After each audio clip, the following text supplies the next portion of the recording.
Well, welcome to the Nixon Library. We're in the president's birthplace. We talked about this year being the 40-year anniversary of President Nixon's visit to China in 1972.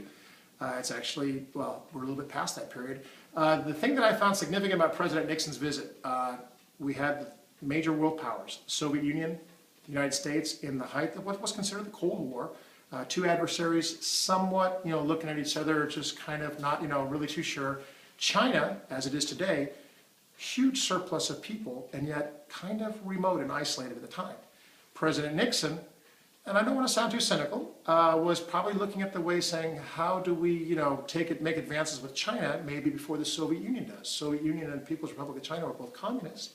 So the president was probably thinking, let's open the door for China, maybe to get more of a triumvirate. Maybe he was also thinking about getting some leverage against the Soviet Union as well, too.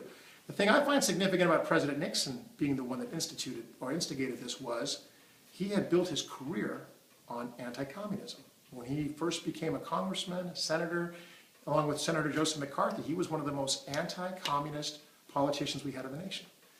To find out that 20 years later when he's president, he does basically a 180-degree role reversal, and he's the one that opens the public relations with China, I find fascinating, and at the same time, it probably had the greatest impact because President Nixon was doing that based on his previous tendencies. I'm sure he alienated a lot of his backers from 20 years ago that were anti-communist to now say, now we're going to welcome, the People's Republic of China as far as, establishing diplomatic relations.